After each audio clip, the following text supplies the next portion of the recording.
Hi, ಎಲ್ಲ ಊಟ ಮಾಡಿದ್ರಾ? ನಂದು ಆಯಿತು. ಎಲ್ಲ ಚೆನ್ನಾಗಿದ್ದೀರಾ? ಹಾಂ. ಪುಟಾಣಿಗಳೇ, ಇವತ್ತಿನ ಕತೆ ಪ್ರಾಣಿಗಳು ಶ್ರೀರಾಮ ದೇವಸ್ಥಾನನ ಯಾಕೆ ಕಟ್ಟಿದ್ರು, ಯಾತಕ್ಕೆ ಕಟ್ಟಿದ್ರು, ಹೇಗೆ ಕಟ್ಟಿದ್ರು ಅನ್ನೋದನ್ನು ತಿಳಿಸ್ಕೊಡ್ತೀನಿ. ಅದಕ್ಕೂ ಮೊದಲೇ ಯಾರ್ಯಾರು ಲೈಕ್ ಕೊಟ್ಟಿಲ್ವೋ ಅವರೆಲ್ಲ ಕೊಟ್ಬಿಡಿ. ಯಾರ್ಯಾರು ಕಮೆಂಟ್ ಹಾಕ್ತಿರೋ ಅವರೆಲ್ಲ ಈ ವಿಡಿಯೋ ನೋಡಿದ್ಮೇಲೆ ಹಾಕಿ. ಮೊದಲು ನೀವು ಸಬ್ಸ್ಕ್ರೈಬ್ ತಗೊಳ್ಳಿ, ಸರಿನಾ? ಕತೆ ಶುರು ಮಾಡೋಣ. ಯಲಕೂರು ಎಂಬ ಗ್ರಾಮದಲ್ಲಿ ಒಂದು ರಾಮ ಮಂದಿರ ಇರ್ತದೆ. ಆ ರಾಮ ಮಂದಿರದಲ್ಲಿ ಒಬ್ಬ ಪೂಜಾರಿ ದೇವಸ್ಥಾನ ಪೂಜೆ ಮಾಡೋದು, ಪೂಜಾ ಟೈಮ್ ಮುಗಿದ ಮೇಲೆ ಮನೆಗೆ ಹೋಗೋದು, ಇದು ಅವನ ದಿನನಿತ್ಯದ ಕೆಲಸ ಆಗಿರ್ತದೆ. ಎಂದಿನಂತೆ ಪೂಜಾರಿ ದೇವಸ್ಥಾನದ ಬಾಗಿಲು ತೆಗೆದಾಗ ಕೋತಿಯೊಂದು ಶ್ರೀರಾಮ ದರ್ಶನಕ್ಕೆ ಭೇಟಿ ಕೊಟ್ಟಿರ್ತದೆ. ಆವಾಗ ಪೂಜಾರಿ ಕೋತಿಯನ್ನು ನೋಡಿಬಿಟ್ಟು, ಓ, ಮನುಷ್ಯರು ಬರೋ ದೇವಸ್ಥಾನಕ್ಕೆ ಕೋತಿ ಬಂದಿದೆ, ಅಪವಿತ್ರವಾಗೋಯ್ತು, ಓಡಿಸಿ ಅಂತ ಬಾಯಿ ಬಿಡಿತವನೆ. ಅದಕ್ಕೆ ಕೋತಿ ಹೇಳುತ್ತೆ, ಶ್ರೀರಾಮ ದೇವಸ್ಥಾನ ಅಂದಮೇಲೆ ಎಲ್ರಿಗೂ ಸೇರಿದಾಗೆ ನಮಗೂ ಹಕ್ಕಿದೆ, ನಾವು ಪೂಜೆ ಬರ್ಬೋದು. ಏನು ನಿಮ್ಮ ಮನೆ ದೇವರು, ನಿಮ್ಮ ಮನೆಯಲ್ಲಿ ಇಟ್ಟಿರೋ ದೇವಸ್ಥಾನ ಥರ ನೀವು ಮಾತನಾಡ್ತೀರಾ? ಇದು ಸಾರ್ವಜನಿಕರ ದೇವಸ್ಥಾನ, ಯಾರು ಬೇಕಾದ್ರೂ ಬರ್ಬೋದು, ಯಾರು ಬೇಕಾದ್ರೂ ಪೂಜೆ ಮಾಡಿಸ್ಕೊಂಡು ಹೋಗ್ಬೋದು ಅಂತ ಹೇಳುತ್ತೆ. ಅದಕ್ಕೆ ಅದಾಗೋದು ಇದು ಮನುಷ್ಯರಿಗೋಸ್ಕರ ಇದು ಕಟ್ಸಿರೋ ದೇವಸ್ಥಾನ, ಪ್ರಾಣಿಗಳಿಗೆಲ್ಲ ಹೋಗಿ ಕಡ್ದು ಅಂದ್ಬಿಟ್ಟು ಹೇಳ್ತಾನೆ. ಆಗ ಕೋತಿ ಜಪ್ಪ ಇದ್ರು ಜಗ್ಗಲ್ಲ, ಇಲ್ಲ ದೇವರು ದರ್ಶನ ಪಡ್ಕೊಂಡೆ ನಾನು ಹೋಗೋದು ಅಂತೇಳಿ ಅಟೇಟ್ಗೆ ಕೂತ್ಕೊಳ್ಳುತ್ತೆ.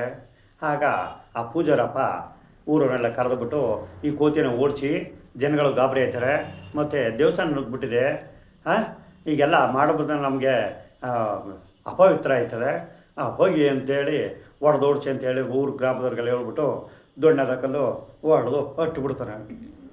ಆಗ ಕೋತಿ ದೇವಸ್ಥಾನದ ಕೆಳಗಡೆ ಬಂದು ಬಿದ್ಕತ್ತದೆ. ಆಗ ಹೇಳುತ್ತೆ,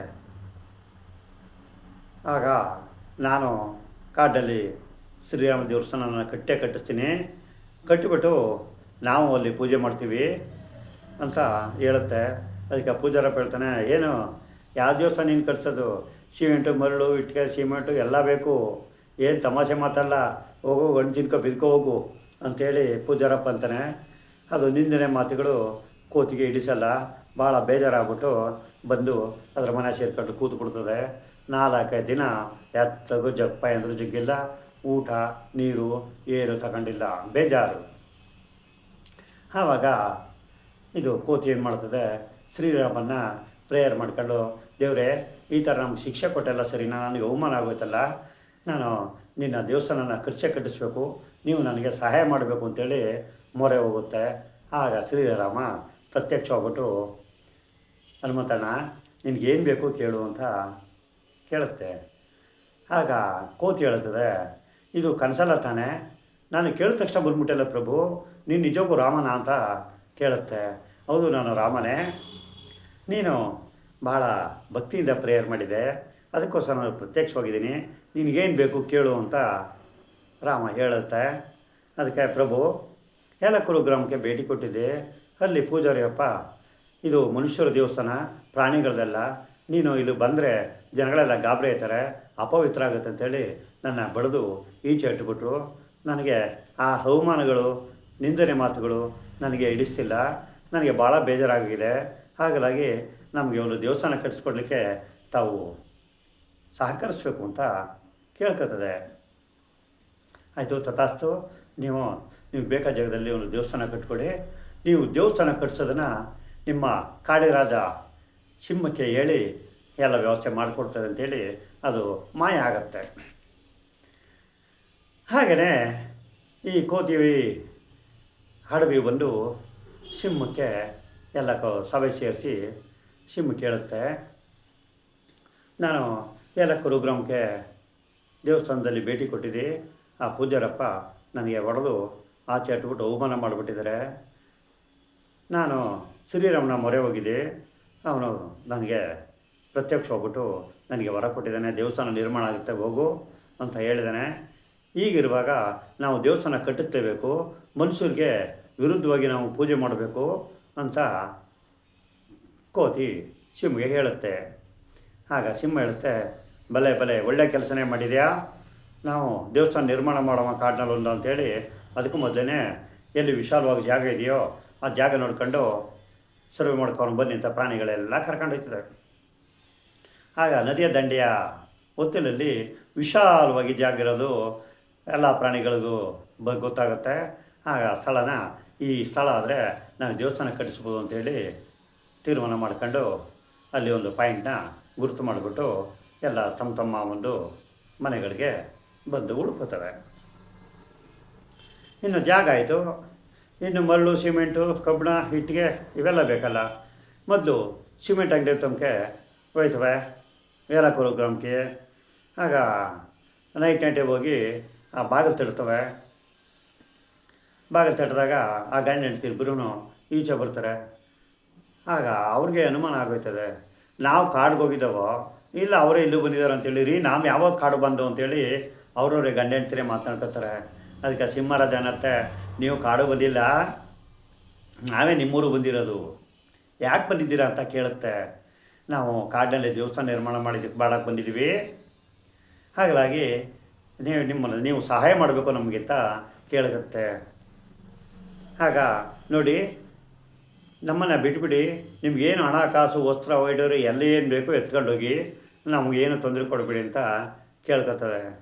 ಆಗ ಸಿಂಹರಾಜ ಹೇಳುತ್ತೆ, ಇಲ್ಲ ನಾವು ಶ್ರೀರಾಮನ ಭಕ್ತರು, ನಾವು ತೊಂದರೆ ಕೊಡೋರಲ್ಲ, ತೊಂದರೆ ಒಂದು ಸೊಳ್ಳೆಗೂ ಕೊಡೋದು ನಾವು ತೊಂದರೆ ಕೊಟ್ಟವರಲ್ಲ, ಅಂಥ ಶ್ರೀರಾಮನ ಭಕ್ತರು, ಅದನ್ನು ದೇವಸ್ಥಾನ ನಿರ್ಮಾಣ ಮಾಡಬೇಕು, ನಿಮ್ಮಿಂದ ನಮಗೆ ಸಿಮೆಂಟ್ ಬೇಕು ಅಂತ ಕೇಳ್ಕೊತವೆ. ಆಯಿತು, ಸಿಮೆಂಟ್ ಕೊಡ್ತೀವಿ, ತಾವು ದಯಮಾಡಿ ದೇವಸ್ಥಾನಕ್ಕೆ ತಾನೇ ಕೊಡ್ತೀವಿ ಅಂಥೇಳಿ ಗಂಡ ಹೆಂಡ್ತಿರಿಬ್ಬರು ಒಪ್ಕೋತಾರೆ.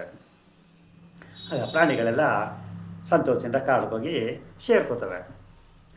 ಇಲ್ಲಿ ಬೆಳಕರಿತು. ಬೆಳಕರಿದ ಮೇಲೆ ಈ ಸಿಮೆಂಟ್ ಅಂಗಡಿಯವನು ಊರಾಯ ಮುಖಂಡರುಗಳಿಗೆ ಹೇಳ್ತಾನೆ, ಪ್ರಾಣಿಗಳೆಲ್ಲ ಬಂದಿದ್ದ, ಕಾಡಲ್ಲಿ ದೇವಸ್ಥಾನ ಕಟ್ಟಿಸ್ತಾರಂತೆ, ಅದಕ್ಕೆ ಸಿಮೆಂಟ್ ಕೇಳ್ದ ಅಂತ ಹೇಳ್ತಾರೆ. ಅದಕ್ಕೆ ಇಲ್ಲಿ ಮುಖಂಡರುಗಳು ಒಬ್ಬೊಬ್ರಿಗೆ ಒಂದೊಂದು ಅಭಿಪ್ರಾಯದಲ್ಲಿ ಅವರು ಹೇಳ್ತಾರೆ. ಒಬ್ಬರು ದೇವಸ್ಥಾನ ತಾನೇ ಕೊಟ್ಟಾಯ್ತು ಬಿಡು ಅಂತಂತಾರೆ, ಒಬ್ಬರು ದಿನವನ್ನು ಕೇಳ್ತಾರೆ, ನಾವಿಲ್ಲಿಂದ ಕೊಡಮ್ಮ ಅಂತ ಕೇಳ್ತಾರೆ. ಹಿಂಗೆ ವಾದ ವಿವಾದಗಳು ನಡೀತವೆ. ಕೊನೆಗೆ ಏನು ಮಾಡೋದು, ಬದುವೆ ವ್ಯವಸ್ಥೆ ಏನಿದೆ ಹೇಳಿ ಅಂತೇಳಿ ಮುಖಂಡರುಗಳೆಲ್ಲ ಕೇಳ್ತಾರೆ. ಆಗ ಇಲ್ಲಿ ನೆರೆದಿರುವಂಥ ಪೂಜಾರಿ ಹೇಳ್ತಾನೆ, ಇಲ್ಲ, ನಾವು ಪೊಲೀಸ್ ಸಪೋರ್ಟ್ ತಗೊಳ್ಳೋದು ಒಳ್ಳೆಯದು, ಪ್ರಾಣಿಗಳು ಯಾವುದೇ ಟೈಮಲ್ಲಿ ಏನು ಹಾನಿ ಮಾಡ್ತಾವೋ ನಮಗೆ ಗೊತ್ತಾಗೋದಿಲ್ಲ, ಅದರಿಂದ ಪೊಲೀಸ್ ಸಪೋರ್ಟ್ ತಗೊಳ್ಳೋ ಅಂತೇಳಿ ಎಲ್ಲ ಊರವರೆಲ್ಲ ಹೋಗಿ ಕಂಪ್ಲೇಂಟ್ ಕೊಟ್ಬಿಟ್ಟು, ನಮಗೆ ಪೊಲೀಸ್ ಹೆಲ್ಪ್ ಬೇಕು, ಪ್ರಾಣಿಗಳೆಲ್ಲ ಯಾವ ಟೈಮಲ್ಲಿ ಏನು ಅಟ್ಯಾಕ್ ಮಾಡೋದೋ ಗೊತ್ತಿಲ್ಲ ನಮಗೆ, ಅದರಿಂದ ನಮಗೆ ಬಂದೋಬಸ್ತ್ ಮಾಡಿಕೊಡಿ ಅಂತ ಅರ್ಜಿ ಬರೀತಾರೆ. ಅದರಂತೆ ಪೊಲೀಸ್ನವರೆಲ್ಲ ಊರಿಗೆ ಎಲ್ಲ ಬಂದೂಕು ಸಮೇತ ಸುತ್ತಮುತ್ತ ಎಸ್ಕಾಟಲ್ಲಿ ಇರ್ತಾರೆ. ಇಲ್ಲಿ ಪ್ರಾಣಿಗಳೆಲ್ಲ ಕಾದು ಸಾಕಾಯಿತು, ಸಿಮೆಂಟು ಬರೋಣಿಲ್ಲ. ಆಗ ಸಿಂಹ ಹೇಳುತ್ತೆ, ಎಲ್ಲೋ ಮನುಷ್ಯರು ತಡೆ ಹಿಡ್ದಾರೆ, ಅವರು ಬುದ್ಧಿವಂತರು ಅಂತ ತೋರಿಸ್ಕೊಳ್ಳೋಕ್ಕೆ ಮಾಡ್ತಾಯಿದ್ದಾರೆ, ಏನು ಮಾಡೋದು, ಸಿಮೆಂಟ್ ಇಲ್ವಲ್ಲ ಅಂದ್ಬಿಟ್ಟು ಹೇಳಿ ನೈಟೆಲ್ಲ ಹೋಗೋಣ, ಹೋಗ್ಬಿಟ್ಟು ಏನು ಕಂಡೀಷನ್ ಇದೆ ಅಂತ ತಿಳ್ಕೊಂಡು ಬರೋಣ ಅಂಥೇಳಿ ಪ್ರಾಣಿಗಳೆಲ್ಲ ಒಗ್ಗಟ್ಟಿಂದ ನೈಟ್ ಟೈಮ್ 10 ಗಂಟೆ ಮೇಲೆ ಎಲ್ಲ ಗ್ರಾಮಕ್ಕೆ ಪ್ರವೇಶ ಮಾಡ್ತವೆ. ಪ್ರವೇಶ ಮಾಡಿದ್ರೆ ಇಲ್ಲಿ ಪೊಲೀಸರು ಸುತ್ತಮುತ್ತ ಎಲ್ಲ ಗನ್ಮ್ಯಾನ್ಗಳು ಎಲ್ಲ ನಿಂತಿರ್ತಾರೆ. ಅವರೆಲ್ಲ ಕೆಳಗೆ ಮೇಲ್ಗಡೆಗೆ ಗುಂಡು ಹೊಡೆದು ಭಯಪಡಿಸ್ಬಿಟ್ಟು ಪ್ರಾಣಿಗಳೆಲ್ಲ ಕಾಡಿಗೆ ಓಡಿಸ್ಬಿಡ್ತಾರೆ. ಆವಾಗ ಎಲ್ಲ ಪ್ರಾಣಿಗಳು ಮೀಟಿ ಸೇರ್ಕೋತವೆ. ಮೀಟಿ ಸೇರ್ಕೊಂಡು ಮುಂದೆ ಏನು ಮಾಡೋದು ಪ್ರಭು ಅಂತ ಸಿಂಹರಾಜನಿಗೆ ಹೇಳ್ತಾರೆ. ಸಿಂಹರಾಜ ಒಂದೇ ಮಾತು ಹೇಳ್ತಾರೆ, ಅವರು ನಮ್ಮನ್ನು ಪೆದ್ರು ಅಂತ ತಿಳ್ಕೊಂಡಿದ್ದಾರೆ, ಮನುಷ್ಯರು ಬುದ್ಧಿವಂತ ತಿಳ್ಕೊಂಡಿದ್ದಾರೆ, ಆ ಬುದ್ಧಿವಂತಿಕೆ ಮಾತುಗಳು ನಮ್ಮಿಂದ ನಾವೇ ಕಲಿಸ್ಬೇಕು ಅವ್ರಿಗೆ. ಆಯಿತು, ಕಲಿಸೋಣ. ನೋಡಿ, ದೇವಸ್ಥಾನ ನಿರ್ಮಾಣ ಮಾಡಬೇಕು ಅಂತ ಬರೆದಿದ್ದರೆ ದೇವಸ್ಥಾನ ನಿರ್ಮಾಣ ಹಾಗೆ ಆಯ್ತದೆ, ಇದನ್ನು ಶ್ರೀರಾಮನಿಗೆ ಬಿಟ್ಟುಬಿಟ್ಟು ಜವಾಬ್ದಾರಿನ ನಾವು ನೆಮ್ಮದಿಗೆ ಉಳಿದು ಬಿಡೋವು ನಡ್ರಿ ಅಂತೇಳಿ ಪ್ರಾಣಿಗಳೆಲ್ಲ ಒಗ್ಗಟ್ಟಿನಿಂದ ಹೋಗಿ ಅವರ ಮನೆಗಳಿಗೆ ಸೇರ್ಕೋತವೆ. ಸುಮಾರು ದಿನ ಕಳೆದ ಮೇಲೆ ಏಲಕ್ಕೂರು ಗ್ರಾಮದಲ್ಲಿ ಸಾಂಕ್ರಾಮಿಕ ರೋಗ ಕೊರೋನಾ ಅಟ್ಯಾಕ್ ಆಗ್ಬಿಟ್ಟಿರುತ್ತದೆ. ಅಟ್ಯಾಕ್ ಆಗ್ಬಿಟ್ಟು ದಿನ 5 ಮಂದಿ 10 ಮಂದಿ ಹಿಂಗೆಲ್ಲ ಸಾಯ್ತಾ ಇದ್ದಾರೆ. ಈ ವಿಚಾರಗಳು ಪ್ರಾಣಿಗಳಿಗೆ ಗೊತ್ತಾಯಿತು.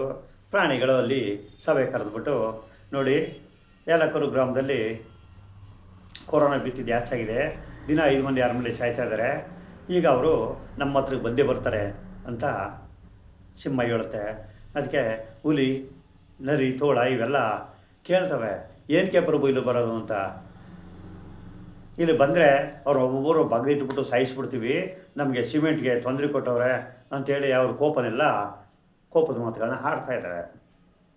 ಆಗ ಸಿಂಹರಾಜ, ಇಲ್ಲ, ಸಾಂಕ್ರಾಮಿಕ ರೋಗಕ್ಕೆ ನಮ್ಮ ಕಾಡಿನಲ್ಲಿ ಮದ್ದು ಇದೆ, ಮೆಡಿಸನು ಆಯುರ್ವೇದಿಕ್ಕು, ಅದು ನಮ್ಮ ಕಾಡಿನಲ್ಲಿರೋದು.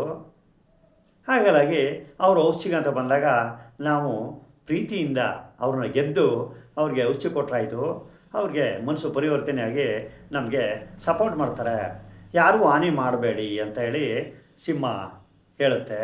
ಅದರಂತೆ ಕರಡಿ, ತೂಕದ ಮಾತಾಡಿದ್ರಿ ಕಾಡಿನ ರಾಜ ಸಿಂಹ ಅವರೇ, ಪರವಾಗಿಲ್ಲ ಅಂಥೇಳಿ ಕರಡಿ ಕೊಂಡಾಡುತ್ತೆ. ಅದರಂತೆ ಇವೇನು ಮಾಡ್ತವೆ, ಕಾಡಿನ ಪ್ರಾಣಿಗಳೆಲ್ಲ ಸೇರಿಕೊಂಡು ಕೋತಿರಾಜನಿಗೆ ಹೇಳಿ ಕಳಿಸ್ತಾರೆ, ನೋಡಿ, ನಿಮ್ಮ ಗ್ರಾಮದಲ್ಲಿ ಕೊರೋನಾ ಭೀತಿ ಹೆಚ್ಚಾಗಿದೆ, ಅದಕ್ಕೆ ಬೇಕಾದ ಔಷಧಿಗಳೆಲ್ಲ ನಾವು ಸಪ್ಲೈ ಮಾಡಿಕೊಡ್ತೀವಿ, ನೀವೇನು ಗಾಬರಿ ಆಗಬೇಡಿ ಅಂತ ಊರ ಮುಖಂಡರಿಗೆ ಹೇಳ್ಬಿಟ್ಟು ಬರ್ತದೆ. ಹಂಗೆ ಪೂಜಾರಪ್ಪನಿಗೆ ಹೇಳುತ್ತೆ ಹೋಗಿ, ಪೂಜಾರಪ್ಪ ನೀವೇನು ಗಾಬರಿ ಆಗಬೇಡಿ, ನಿಮ್ಮ ಮೆಡಿಸನನ್ನು ನಾವು ಕೊಡ್ತೀವಿ, ಸಪ್ಲೈ ಮಾಡ್ತೀವಿ, ನಿಮಗೆ ಯಾರಿಗೇನೂ ಆಗದೇ ರೀತಿ ನಾವು ನೋಡ್ಕೋತೀವಿ ಅಂತ ಕೋತಿ ಪೂಜಾರಪ್ಪನಿಗೆ ಹೇಳುತ್ತೆ. ಅದಕ್ಕೆ ಪೂಜಾರಪ್ಪ ಹೇಳುತ್ತೆ, ನೋಡಿ ಕೋತಿ ಅಣ್ಣ, ನಿನಗೆ ದೇವಸ್ಥಾನದಿಂದ ಹೊರಗಡೆ ಹಾಕಿ ನಿನ್ನ ಹೊಡೆದು ಅಟ್ಟಿದ್ರೂ ನಿನಗೆ ನಮ್ಮ ಮೇಲೆ ಕೋಪ ಇಲ್ವಾ ಅಂತ ಕೇಳುತ್ತೆ. ಇಲ್ಲ, ಕೋಪಿಸ್ಕೊಳ್ಳೋಕ್ಕೆ ಅದು ಮಾಡೋಕ್ಕೆ ನಿಮಗೆ ನಾವು ಮನುಷ್ಯರಲ್ಲ, ನಾವು ಪ್ರಾಣಿಗಳು, ಆ ಗಳಿಗನೆಲ್ಲ ಅದೆಲ್ಲ ಮರ್ತುಬಿಟ್ಟಿದ್ದೀವಿ.